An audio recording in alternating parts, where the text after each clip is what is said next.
Clear prop. Star 73, Yankee number 2, following twin traffic, 3 mile final, clear subject, 1 Charlie Bravo, exit in runway 25, going 4 mile final. This is Behind the Prop with United Flight Systems owner and licensed pilot Bobby Doss and his co-host, Major Airline Captain and designated pilot examiner Wally Mulhern. Now let's go Behind the Prop. What's up, Wally? Hey, Bobby, how are you?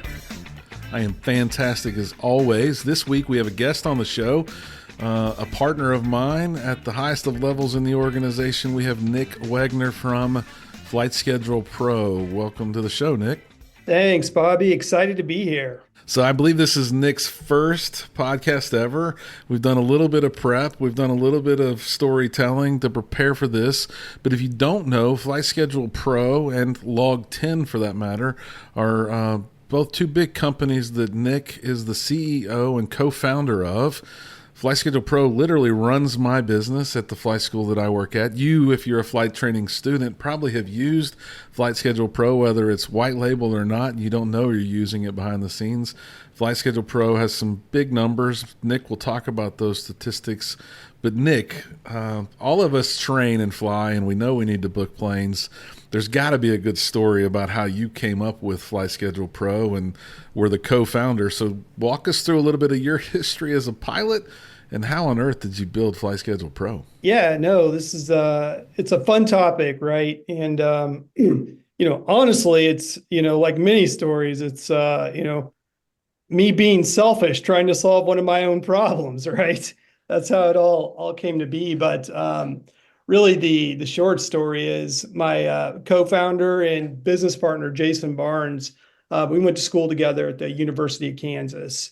And we were both very entrepreneurial. And back in those days, around 1999, 2000, we were at college together again, and we were developing websites for local companies there in the area. So we had to convince them that it'd be a good idea to be on the internet back in those days. So it's different times today, but that's how we got started. And the websites we were building, Jason would design them, and then I would do the very simple programming, right?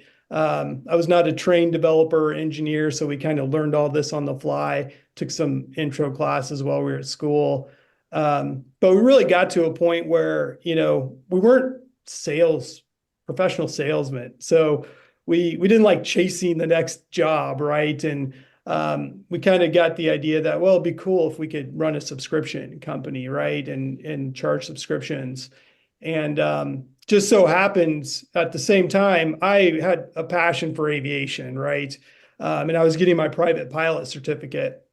And so the airport was just far enough away from our school where we lived that I had to call long distance on my cell phone. This is one of those, the first cell phones where you had to pay by the minute. Most of our listeners won't believe you, and they can't imagine that their iPhone just wouldn't call 3 blocks away. But yes, I remember those days where you had to make a decision if you were going to make that phone call or not. One, did you want to spend your minutes? And then two, did you want to pay the long distance fees on top of your minutes that you were going to have to give away? Yeah. Then if you remember, they did it like at certain times it would cost more to call, So I remember telling my friends, hey, call me after 8 p.m., right? It's free. And, so we'd have to wait, before we talk with each other. But, anyway, it was just far enough that it was in a different area code, and you'd have to call long distance there. Being a broke college student, we kind of put two and two together. And, after being on hold for so long, being charged for those minutes, waiting for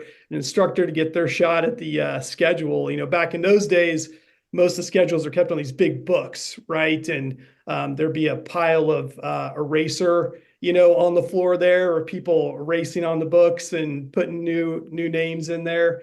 And so we just kind of came to the idea, it's like, it'd be great if we could just see the schedule online, right? That's really where the idea came from. It wasn't to help a flight school, or help your operations. It was literally trying to solve my problem of not wanting to spend money on long distance calls on my phone, right? Sure. We quickly realized that the student pilots really weren't able to decide which schedule that the flight schools are going to use. So we had to turn our attention to the flight schools pretty quick.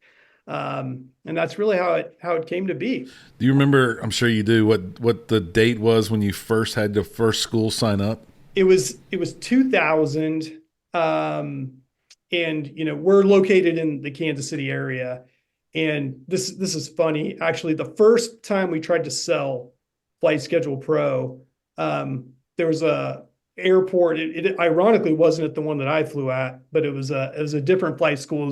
It was right next to the college, and one of the professors knew what we were doing and got us a meeting with the flight school owner. I can't remember who it was now, but we literally dressed up in suits, and we got our computers and went over there. And this is going to be a big deal. I mean, it's hilarious walking into a flight school dressed up in suits. I think I even had like the banker's vest on and everything. Like this is a big deal. We walked over there and we got a meeting. Within the first like 10 minutes of the meeting, flight school owner held up his pencil and he said, "I can just use this. It's working fine. I don't need anything else." So we're like, "Oh, wow, this isn't good," shot down, and so really, so that happened there at Lawrence, Kansas. But then we got our first customer in California. It's called Turner Aviation, and it was a husband and wife. They had one aircraft, and they shared it with a few other people. So that was our first customer. They mailed us a check in the mail. So it was a big deal. I think it was something for like $9, but that was our big win. Yep. One of the things that we didn't realize that kind of slowed growth in the beginning was, back in those days, airports are, most of the general aviation airports are a little bit outside of the, metropolitan centers. And so they were kind of the last ones to get internet, and our whole business ran on the internet. So Yep. We happened to get that first customer out in California because they were a little bit more cutting edge, right? And started to get the internet before everybody else. Well, and people don't have it. I mean, very few of the people that are trying to get their pilot certificate today have any concept of the expense to buy $9 worth of Flight Schedule Pro would have been probably Microsoft small business server, and they would have had to have email that they were managing. Like none of this cloud stuff existed, and the amount of complexity for a husband and a wife to then have and build their own IT department, to host a website, to put your code on top of it. Now we just sign up and we use your servers or whoever servers you're hosting your stuff on. It's a completely different world, but the decisions to go from pencil to your software were monumental in 2000 for sure. The amount of work and effort, and most don't remember there was a Y2K problem, and man, it was probably very difficult to convince people to go all in with Flight Schedule Pro. Well, even back then, smartphones weren't a thing, so it's not like you had your schedule in your back pocket. I mean, when did smartphones become a thing? I don't even know. Like 2008, 2009. Okay, all right. So I mean, it was all done on desktop. Yeah. When I say desktop, I mean the big ones, right? Right. Yeah.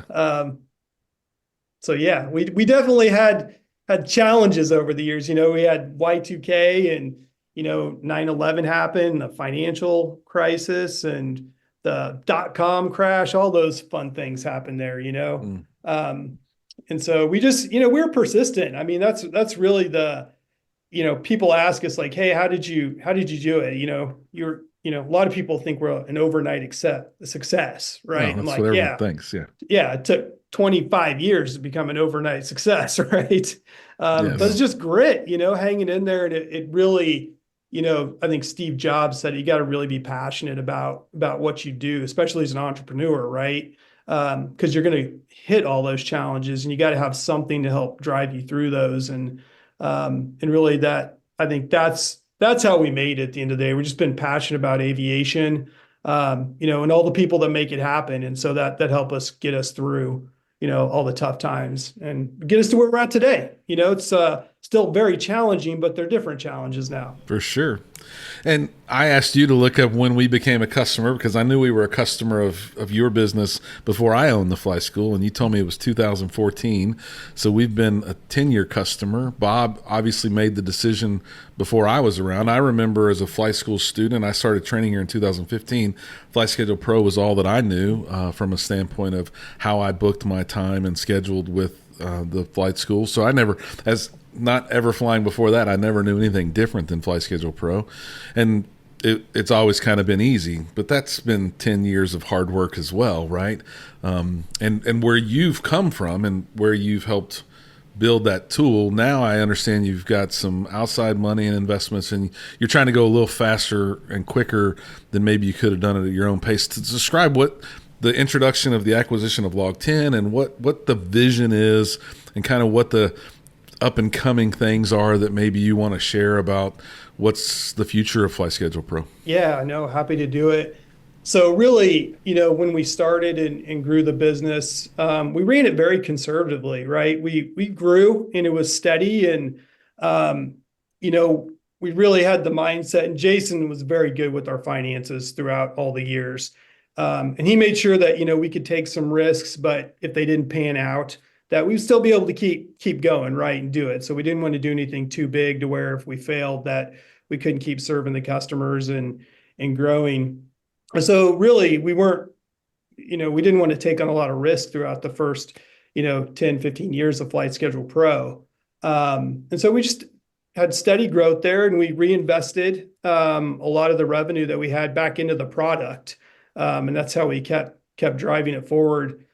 Really, we got to this inflection point a few years back, and we're doing the calculus, and we really thought to ourselves, is it, given the pilot shortage and the new challenges all of our customers are facing and the growth that the industry is experiencing, is it riskier to kind of do it how we were doing it before? Or should we go take on some investment so that we can accelerate our product development and really go be able to solve some of these bigger challenges in better ways? Is that riskier?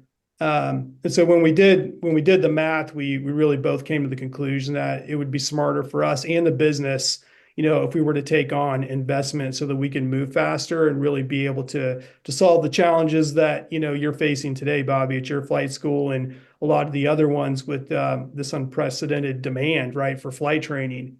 And so that's really how we came to the decision to take on investment.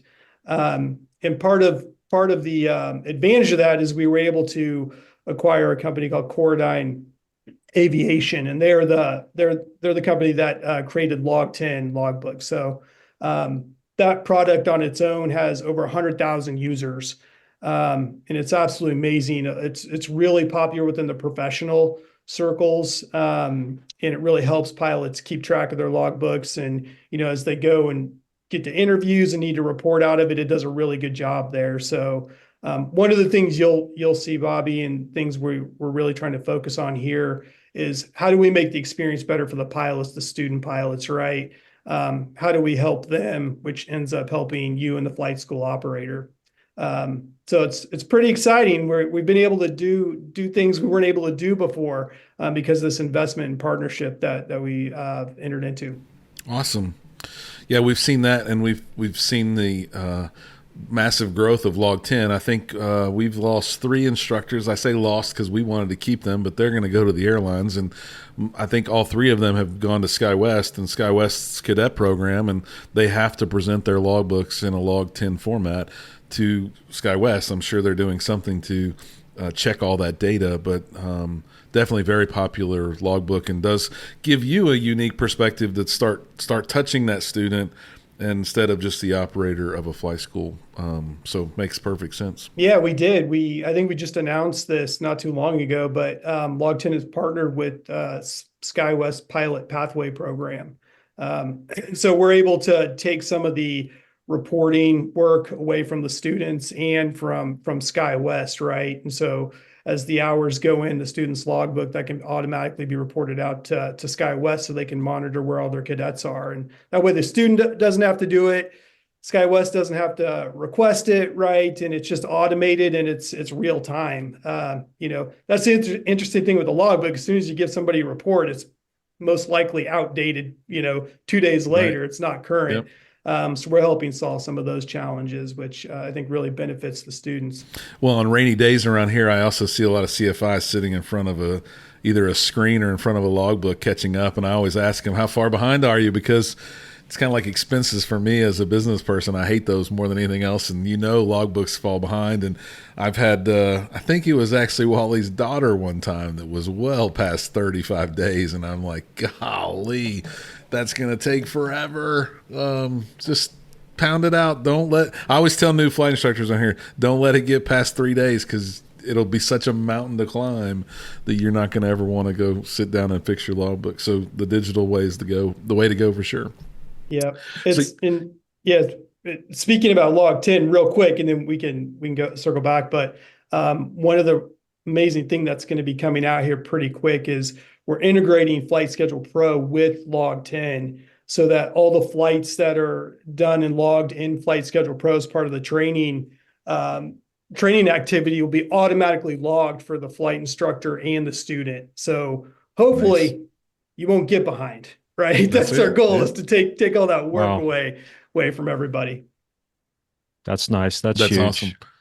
Yeah. So what else is the future? I mean, I'm kind of in the know, being on your customer board and privy to some stuff, but what is it that you want to share about what's coming in the short term with Flight Schedule Pro from a flight school student perspective? Yeah, absolutely. So here in the next month, we're going to have some pretty big releases going out there that we're super excited about. We're really focused on helping the flight schools, automate their operations, right? And just take a lot of the work away, manual work that you all are having to do. So, we'll be launching some features that'll automate billing and payment and invoice creation, right? And cut down on the workloads there. We're also launching huge updates in the scheduling world. And so really our goal at the end of the day here is to automate all your scheduling. And so what we're hearing over and over again is, some of our flight schools train 200, 300, 400 students. And when you look at a schedule any given day, like, how do you know if that schedule is good or not? Right. And it took a lot of time to create that schedule. And so it's almost impossible for a human to do that. Right. Are all the right students scheduled? Who's ahead, who's behind? Are we going to meet our expected graduation dates? Are there those requirements? And so what we're going to be deploying is we're taking in all these different variables, right? What course is the student in? How long, what lesson are they at? Are they ahead? Are they behind?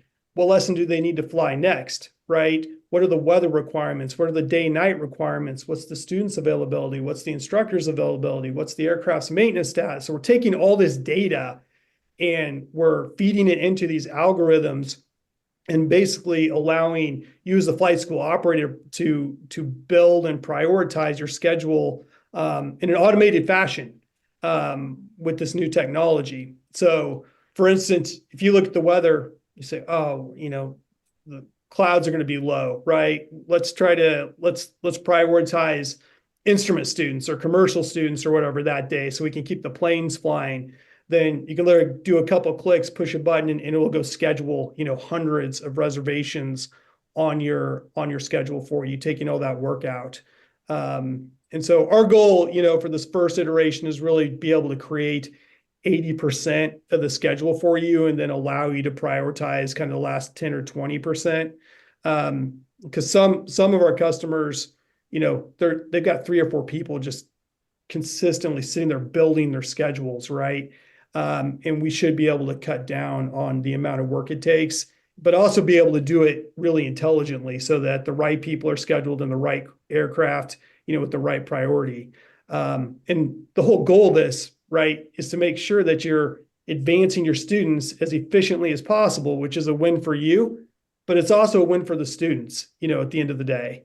And then hopefully take a bunch of that mundane work away so you can focus on what you all do best, and that's train the students, right, and give them a superior education.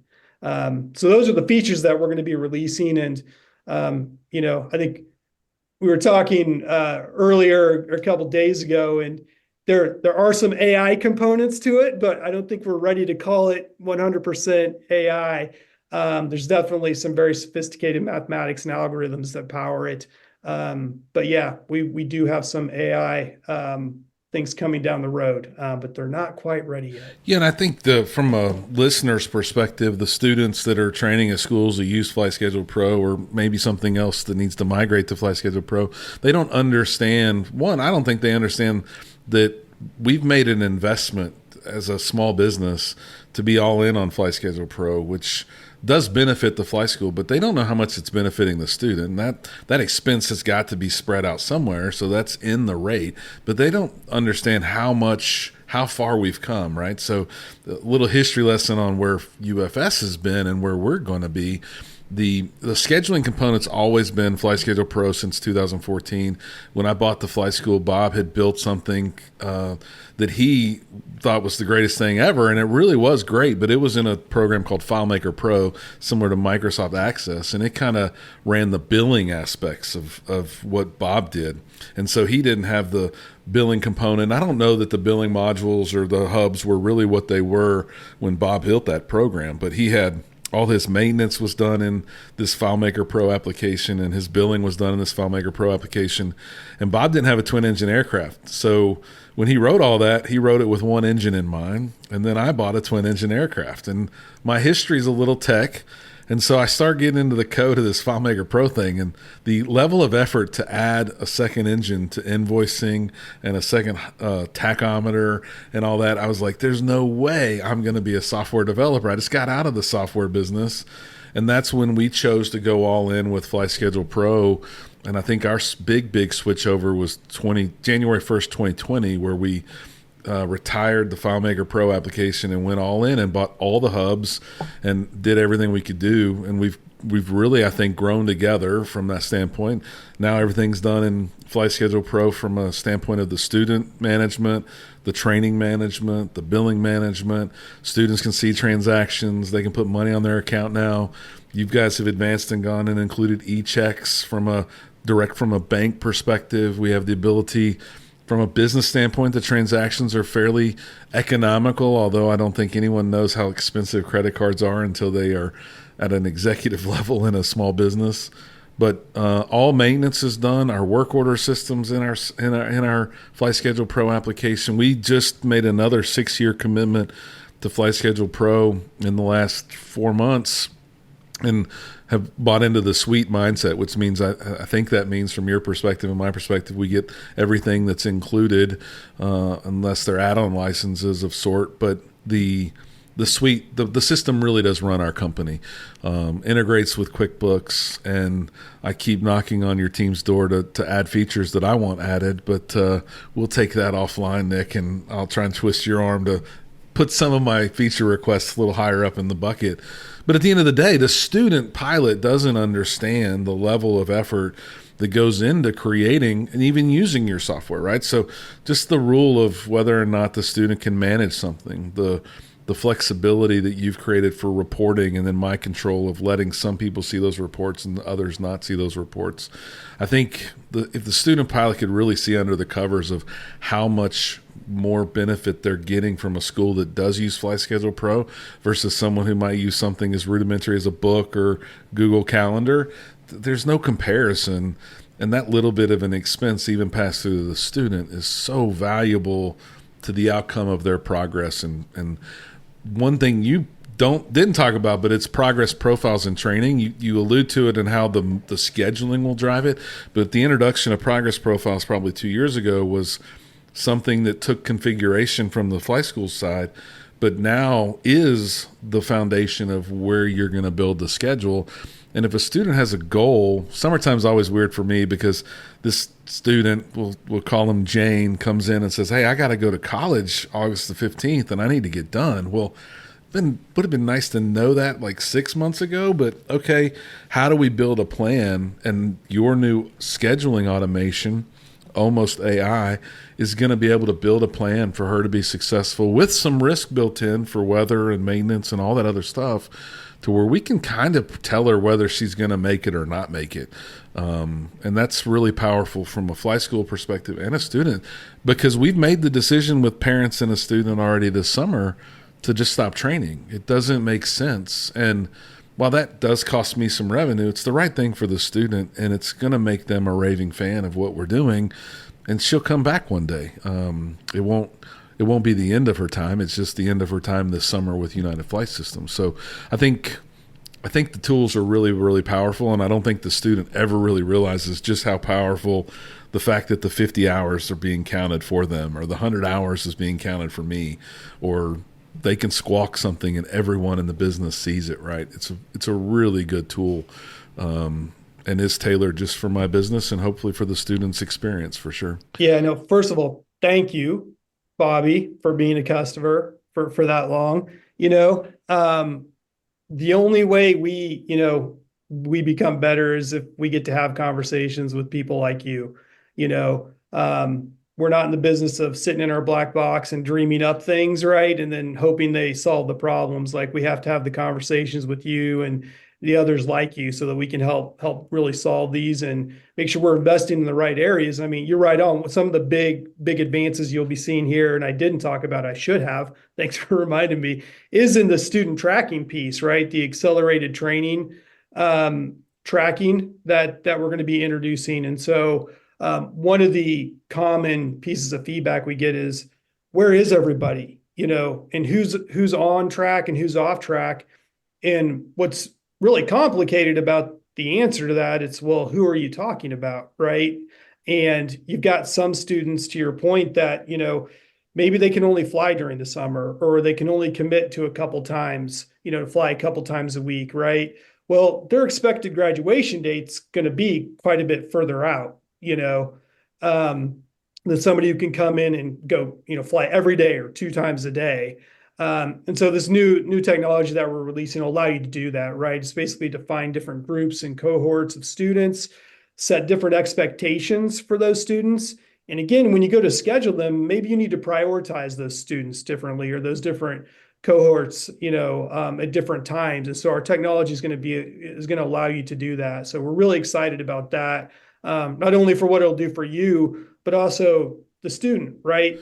What about the student that's falling behind? What is the technology going to do to help them get back on track and get to where they have a goal to graduate by X date? How's the system going to help them with that? Yeah, so really, the system's going to tell them where they're at. So that's the great thing about it, is getting this information not only in front of you, Bobby, but the students, so that when they do start to fall behind, we're showing them that, and not only showing them that, but potentially helping them get back on track, right? So if they're not flying enough, tell them, hey, you're going to need to fly this many more hours, or you're going to need to accomplish this lesson, or whatever it is, right? We're not in the business of teaching, but we can definitely help facilitate, when lessons should be scheduled or where people are at any given time.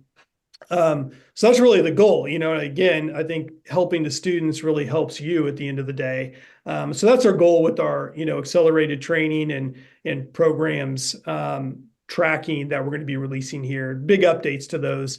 And I think, kind of going back to what you were saying before, how you use all the different modules of Flight Schedule Pro, because of that, it allows us to do some unique things, right? We have data on the maintenance status of the aircraft. We have data on all the students and where they're at. We have data on all the different financial pieces of your business. And we can use all that to help drive, schedule, and prioritize your different schedules every day, to do that so that it benefits the students and ultimately your school. And we can only do that because we all have the data in one system, right? To give us that complete picture. So we're really excited about that. Yeah, it was a very painful thing when students were scheduled and then the billing was done in a different system before. So it's been nice that they're all together. Again, these are the things that probably you and I think about that the student doesn't think about. But about a year ago, I had some students that were going away to college and they needed to get some solo stuff done. And we let the students schedule themselves. And what we ended up creating was the students were scheduling solos every day. And then if the weather was bad, they just weren't doing it. And we took the ability for a student to schedule a solo away from them using Flight Schedule Pro. And I did start paying someone to watch the weather T-minus 4 days out. And we started reserving aircraft with Flight Schedule Pro. So we reserved a high wing and a low wing. And we started watching the weather, and we started putting the solos, all this manually ourselves, to where the students that were on a solo priority list were being put on those reserved aircraft. And we found that a student that was taking 3 months to get through solo was getting done with their solo requirements in like 10 days. And the students hated it. They're like, "You can't believe you're taking this away from us. I can't believe you're doing this to us. You're gonna hoard the schedule instead of us hoarding the schedule." But we quickly realized, and they quickly realized, that through that effort, they were all getting done much faster, and the schedule was cleaned up, and more people were able to fly. Those instrument students could fly, those commercial students could fly, and it's changed the way we think about the schedule all up. And in partnership with your team, I think what we've built with Flight Schedule Pro and the automation of the scheduling is only going to help even more, and know who's falling behind. And where we have bookends like Liberty students that have college semesters, we're going to be able to see progress midpoint of semester, end of semester, and it's just going to be a win for the student. Although they're going to not feel like that in the very beginning, because we're going to take a little bit more control of the scheduling. But I'm excited about what the future holds as it relates to some of that automation and the ability to prioritize those students that need it for differing reasons. Yeah, no, that's it. You hit a hot topic within our customer base. We described as centralized versus decentralized scheduling. And so, when it's decentralized, it's the students, the flight instructors are all just it's a free for all, right? Everybody's scheduling whenever they can, versus, completely centralized, schedule is, you've got 3 people sitting in a room driving all the schedules, creating them daily, weekly, making the adjustments. And so really what we're finding is the more centralized it is, the more you can optimize it, right? And to your point, it's better for the student. It's better for the instructors. They don't like it at first. But there's ways you can kind of ease in, going from one extreme to the other. And it's a lot of people using a hybrid approach too. They're driving the schedule for a certain group of students and then allowing others to kind of fall in behind that. So there's many ways you can do it, and we're spending a lot of time with our customers, figuring out which are the different, how do you optimize that? Which are the best ways, which are the best policies, practices, right? That need to be in place to really optimize and drive everybody through their training as quickly and as efficiently as possible. So yeah, you were definitely dealing with the same thing that a lot of other people are dealing with that we're working with them to solve. The interesting component is we're in that paradigm shift of all free for all to we're going to have a pretty big control of the schedule. And I think the CFIs are pushing back on it. The students are pushing back on it. But just like I told everybody last year when I was taking student solos away, you all thought it was the worst idea in the world. And it has really and truly helped the students so much and the instructor, because we freed up so much schedule time. And we really do use your flight ops dashboards and some of the business intelligence that you are giving the operator to see just how much we're impacting utilization without changing the fleet size and without changing the instructor count. We're seeing double-digit growth in the school while not making any capital investments or any capital changes or people changes. And as scheduling gets more automated, it's only going to get better of reducing my expenses and then increasing our utilization across the board, which is going to be a win for students, whether they believe it or not. Yeah, proof's in the pudding, right? We get them through faster, and they're not going over the minimum requirements just by 10x. They're going to be saving money and ultimately achieving their goals quicker, right? And that's the whole point of this. I think from an instructor standpoint, deploying this kind of technology and these different procedures and policies actually helps them train more and build hours quicker. So if their goal is to, go fly for an airline or commercially like this, doing it this way could potentially get them there quicker if that's ultimately where they want to end up. Which I know puts a strain on you, Bobby, as the instructors leave, right? Oh yeah, more recruiting. It's a precious resource today. So maybe that'll lead me to my next bullet, and the one that we'll kind of close out with a little bit, and that's my future feature request for you as the CEO. One of those would be a recruiting dashboard, so I could recruit my CFIs a little bit. A lot of my CFIs come from internal. I've tried to share this message with a lot of people that it would be nice if in a perfect world, I'd like to hire a third of my instructors from this school, a third of my instructors from the bigger corporate conglomerate type schools. When you think of that, I'm thinking Spartan, ATP, American Flyers, so that I can get a taste of what they get in my instructor team. And then a third of the instructors from other fly schools. And I bet all these people are flying and using FlySchedule Pro, and I could see some information if they were using LogTen as their logbook. But it would be nice, one thing every flight school needs is a way to manage the recruiting of flight instructors. And I use a third-party tool because it's not part of my flight management system. So request number one is a lightweight recruiting tool built into FlySchedule Pro for the operator, because we all need it, whether we have one plane and 2 instructors or whether we have 20 planes and 25 instructors. We need that mechanism, and you're sitting on all that data. So that's request one. And we have a co-host that has listened, unfortunately, a lot more today than talked, and Wally Mulhern, and he's a designated pilot examiner. I've said this for years. You're sitting on a gold mine to make a DPE tool on top of FlySchedule Pro, and I think we tipped our toes into some of that pre-recording. But man, Wally, you do use FlySchedule Pro both as a customer of United Flight Systems and other places, I'm sure.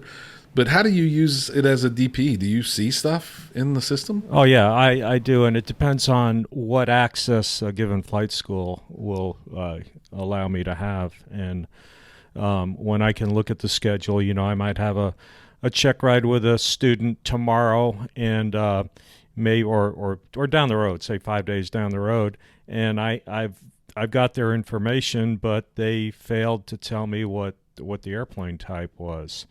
And it's real simple. If it's scheduled in FlightSchedule Pro, I'll just pull it up and look at it and say, oh, they're in 123 Bravo Charlie, and I know that's a PA-28 161. So when I do my pre-approval, it just makes life easier. I can go in and I might have something come up in my life, a doctor's appointment or something, thinking, oh, gee, I need to try to move this check ride for this person on the 5th of August. And before I even do that, a lot of times I'll go in and I'll say, well, do we even have flexibility to move the airplane? And, I'll look and I'll say, well, hey, it's got 2 hours behind it. So it makes it real nice to then call up the student and say, hey, can we move our time 2 hours, that kind of stuff. So, yeah, it is something that I use, not a lot, but it's really nice to have. Well, and I'll tempt my feature request, right? Imagine if you had their certification in your hand and you had their cell phone number at your fingertip and you had a list of all your upcoming check rides with a flight school named United Flight Systems. I think there's a lot of opportunity there, Nick. I won't go on, but I am an ideas guy, and I'll help you execute on it, but I am an ideas guy. No, this is great. We hear about the DPE problem frequently, right? And all the coordination that's got to take place, and just how there's not enough of you out there, Wally, to kind of take care of all the demand. So, right. Yeah, absolutely would be interested in hearing how we could help with that. Well, maybe we'll have a part 2 some months away from now where we're sharing the newly released designated pilot examiner module inside of FlySchedule Pro and LogTen.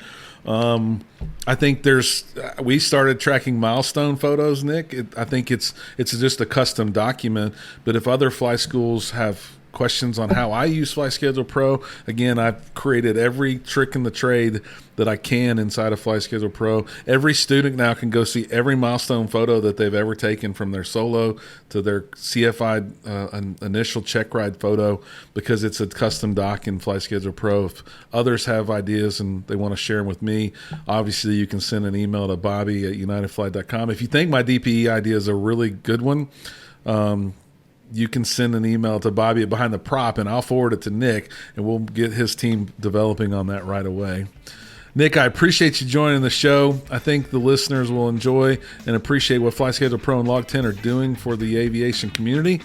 And if you get out and fly this weekend, make sure you stay behind the prop. Thanks for joining us. Thanks, Bobby. Thanks, Wally. Thanks for checking out the Behind the Prop podcast. Be sure to click subscribe and check us out online at BehindTheProp.com. Behind the Prop is recorded in Houston, Texas. Creator and host is Bobby Doss. Co-host is Wally Mulhern. The show is for entertainment purposes only and is not meant to replace actual flight instruction. Thanks for listening, and remember, fly safe.